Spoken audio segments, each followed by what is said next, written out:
Restez informés sur la proximité et dans le monde avec la radio et télévision de l'information. RTLJ vous informe sur votre milieu chaque jour langue nationale. Lingala. Assalamu alaikum warahmatullahi wabarakatuh. Bismillahir rahmanir rahim. Alhamdulillah. Kole mbote na ba polier ba FARDC ba JIR ba PC.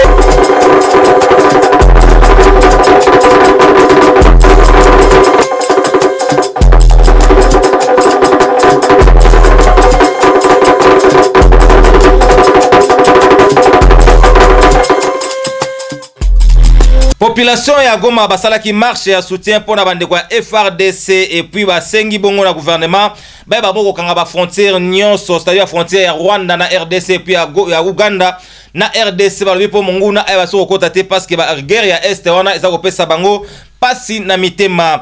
Gouverneur militaire ya province ya Nord Kivu a sengi na population bazala bongo calme batika ba manifestation belé et quoi ko permettre te monguna ay ba bongo kota na kati ya mboka na biso pe habiter ba biloko wana sala ka ete ba conflit intercommunautaire et ba bongo kota po ennemi ay ba bongo ko profiter na yango na commune ya Rwashi avenue Odari quartier Bendera de côté kuna ba biete conteneur ba tsaki wana pona masolo ya sociat lelo oyo comment abandonner et le conseil lango ezalakate hors insécurité ezali korenia makasi na mopanzi ya commune ya Rwashi. Assalamu alaikum warahmatullahi wabarakatuh. Bien-aimés dans le Seigneur, balobi merci na bino tout pour magazine information lingala facile. Yoka lokole merci na ba polier ba FARDC ba JIR ba PC ba commando ba étudier akasa pa ba taximètre villa Lubumbashi o ya Carrefour mingi to bozani bino tena ba motard to villa Lubumbashi mingi pe ya arrêt dispensaire bolela chaîne ya Gaillard RTL Joe chaîne ya honorable ya pembe maboko pembe motema pembe leader de l'air leader babi les politiciens compétents infatigables na mokuse PCI. Tout font la base on a le monde que population ya Goma basala ki bongo marche ya soutien pour na bande on a biso ya FARDC et puis ba sengi bongo na gouvernement na biso ba bongo kanga ba frontière nyonso frontière ya RDC na Uganda et puis na frontière ya RDC na Rwanda po ete benemi ba kota biso na kati ya mboka na biso te. Bien-aimés dans le Seigneur, tubakanyangi. Clamons trois choses. La première chose c'est que nous puissions rompre carrément notre relation avec le petit Rwanda.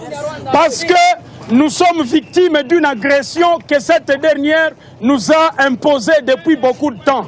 Sous la couverture de la communauté internationale, de l'Ouganda et de la MONUSCO qui est dans notre pays. Ça, c'est la première chose.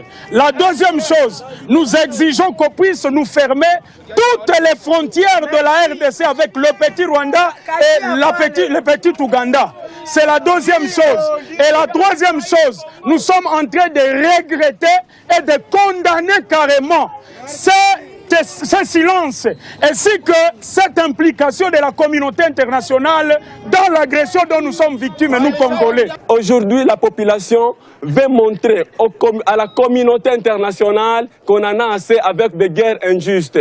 Et si la communauté internationale n'agit pas le plus vite possible, nous, la population de la République démocratique du Congo, nous allons nous prendre en charge pour exiger la paix. Parce qu'on ne libère pas un peuple, mais un peuple se libère. Et nous soutenons notre police, nous soutenons notre armée. Et nous sommes en train d'appeler le président de la République de former les jeunes pour qu'on puisse se prendre en charge. Pourquoi un petit pays comme le Rwanda peut agresser tout un grand peuple, tout un grand continent comme la République démocratique du Congo? Lorsque la Russie a attaqué l'Ukraine, nous avons vu cette communauté internationale s'aligner derrière l'Ukraine. Mais aujourd'hui, lorsque nous sommes attaqués par le Rwanda et l'Ouganda, cette communauté internationale prouve une complicité illicite parce qu'elle reste calme pendant que nous sommes attaqués, pendant que nos femmes et nos mères, nos petites sœurs sont en train d'être violées à Rutshuru, et à Kiwanja et partout ailleurs. Nous n'allons pas accepter que cette communauté internationale reste calme. Nous, comme Congolais, nous allons assumer les destins de ces grands pays. Nous aussi, nous allons grandir à la grandeur du Congo et nous serons capables de mettre cet ennemi hors d'état de nuire. Voilà pourquoi aujourd'hui, cette jeunesse de la ville de Goma vient de prouver qu'elle est engagée derrière les FARDC pour que nous puissions mettre ces ennemis hors d'état de nuire. Gouverneur militaire ya province ya Nord Kivu a sengi la population bazala bongo calme et puis ba éviter bongo ba conflit intercommunautaire parce que yangonde osala ete ba ennemi ba bongo profiter pona kokota kosala ba dégâts na kati ya est ya République démocratique du Congo. Bien-aimés dans le Seigneur, Diataba. Au regard de la situation sécuritaire actuelle, très préoccupante, le gouverneur militaire de la province du Nord Kivu demande à la population la vigilance tous azimuts, de se serrer les coudes, de garder le calme et de rester soudés derrière les forces de défense et de sécurité. Convaincus que c'est dans l'unité que nous devons faire face à l'agression dont notre pays est victime, le gouverneur de province demande à la population d'éviter des conflits intercommunautaires inutiles qui ne profiteront qu'à l'ennemi. En plus, il invite la société civile et les mouvements citoyens de s'abstenir d'organiser des manifestations populaires susceptibles de favoriser l'infiltration de l'ennemi. Aussi, les forces de défense et de sécurité sont-elles dans l'obligation de travailler avec leurs partenaires habituels pour sécuriser les populations et apporter l'assistance humanitaire aux déplacés de guerre. C'est dans ces contextes que les opérations militaires et des patrouilles conjointes seront organisées avec la MONUSCO pour atteindre cet objectif.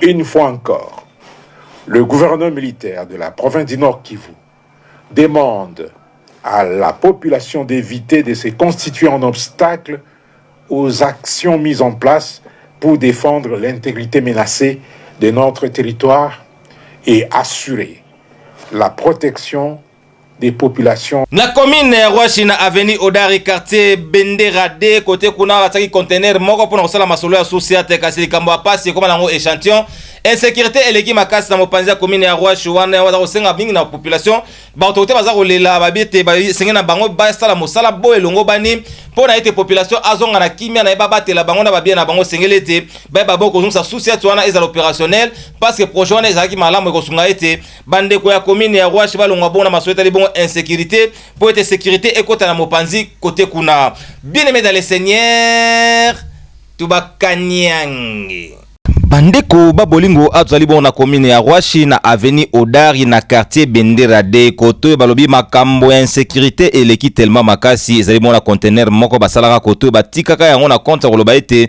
batia yango société kasi likambo ya pasi conteneur yango tikalaka bongo abandonné tilo basalela yango te komona conteneur yango ezalaka kala sika propre kitoko makasi melelo oyo e bebi na ngoka wana na libanda bambula bamipepe biloko ya ndenge na ndenge e tikala na ngoka échantillon ya pamba yango wana population baza kosenga na ba autorité balobi ete soki babongisa ki vraiment conteneur o batia yango société ngeza malamu makasi pona comme insécurité parce que population ya Rwashi bazali na insécurité ya makasi projet ezalaki malamu balobaka ete ko sala eloko sans kosilisa ezali bon ko bebisa eza kosenga na ba autorité bazongela likambo ya projet ya conteneur o batia société kotoyo pona kosunga ete bandeko ya quartier Bendera D na bandeko ya commune ya Rwashi bazala bongo sécuriser. Quelle lecture?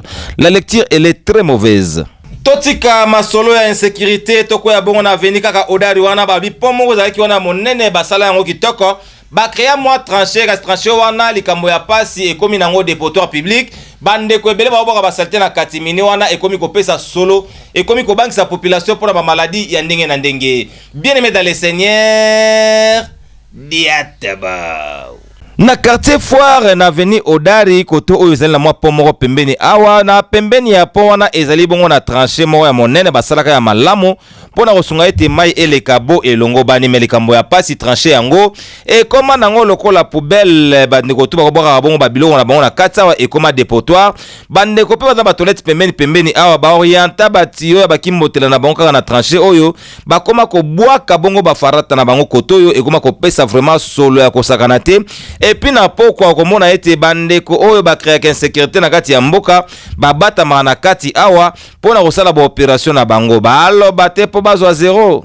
leta atusaidie ko buchafu bunapita ifashi tunateswa telma tunalukula difoidi malaria kila model mena pata tunaweka kibantu bashiko kutupa buchafu be prana kwa kutupa une fois batutumia ta ba chef de quartier ata policier moya anze kuya kwa ta partir à 20h 19h anabamba kwa ta moya na shitu tupate kwa ta solution hivi buli tuna kufa tellement mawese basho tumbula basho chimbula mafo septique biote buna pita pa mkanali tellement tunateswa entre kamalondo ile jo inatua yenye ajabu mutusaidie eza kosenga chef ya quartier koto vraiment alandela makambo très bien bakata tubanzete botam na kati ya tranché oyo ba vide pe batu bandeko to bazana bakimbotela na bomba oyantanga na kati ya tranché oyo ba bana kosalela yango bongo eza kopesa solo ba maladi ya ndenge na ndenge ezali bongo en permanence koto pona population bandeko pe babandi ba profitaka kaka awa yango senga vraiment service de sécurité ba bo raliswa kitoko na mopanzi o sinote population e ozalaka na milelo sia. Ba moteur ya Rwashi baza kolela tracasserie à partir ya 19h 20h baza kokangaka bango na ndenge ya désordre na bandeko ya bureau de na bandeko ba Jean mairie baza kosenga bango 100 000 francs comme amende. Bien aimé dans le Seigneur tubakanyang mbele tolobaka ete na mboko tokomona mingi tokoka toka simotema ezalaka ka gayare ba moteur ya Rwashi baza kolela balobi ete tracasserie eleki mo basala mosala na bango bo elongo bani ezalite bandeko to pe ba agent ya mairie na bandeko ba bureau de baza ko déranger bango makasi kokanga bango na désordre surtout à partir ya 19h 20h so bakangi kaka moto na yo yebaka ete amende na yo ekozala bongo 100 000 francs congolais yango baza kosenga na baautorité balobi ete bapekisaki bango bazala na centre ville ya Lubumbashi bake na bango bona quartier périphérique mais likambo ya pasi bakomi kolandela bango tiko na babite basala mosala nini bakomisa bango banani à la longue bazanga maloba te baliaki lisango. Ok, mambo tuko nayo umu kwashi ni mambo ya ba membre ya ba banani ba communale ba association ama motar kaji abo tuko sema ni ya kusemelea ba motar mais pour le moment aina ville ni bana kubamba kama una mapapa batakulomba ma 30 000 ma 50 000 na ma 100 000 ndio vile tunapenda kuyua kitasi ya 1000 francs motar na versaka ngapi na ile ma 25 000 na ma 30 000 inendaka mukasi ya leta ou bien inendaka mu maposhe yabo ndio ile mambo tuko nayo chez ba motar Transcom eko pale ene ndia mwage na meko vraiment bigo de bushuku bon atuiwe sasa ni nani atetusemelea chez ba motar tuko ba motar tuko natafutia batoto na babibi tuko nafundisha batoto hivi ukikose kuza kitanzi wanakubamba wanalomba 100 000 francs ku Transcom kule kunani ku commune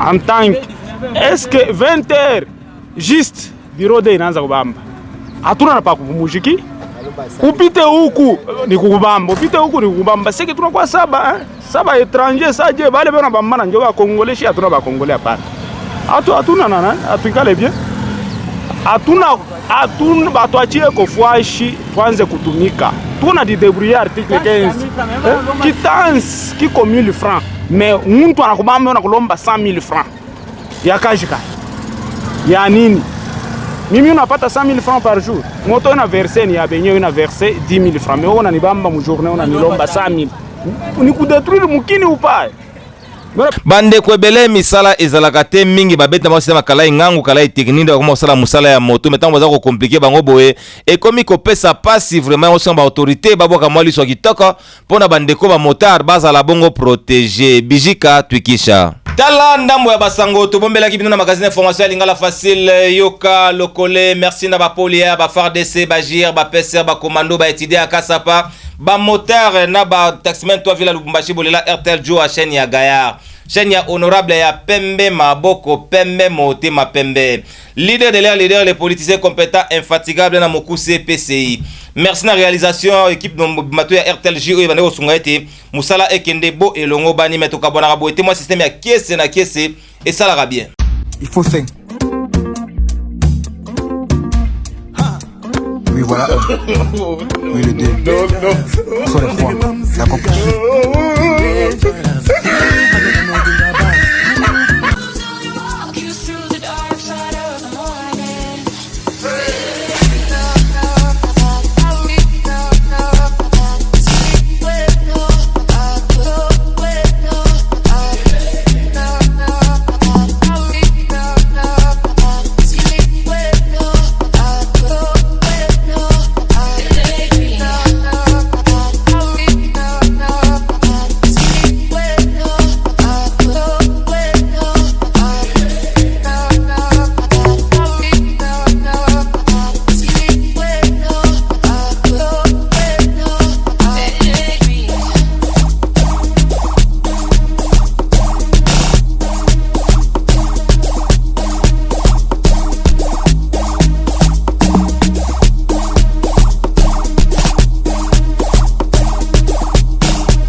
Naebi que kese na kese et ça libino plaisir mais moi c'est par rapport pour tout comme magasin d'information n'ingala facile yoka lokole.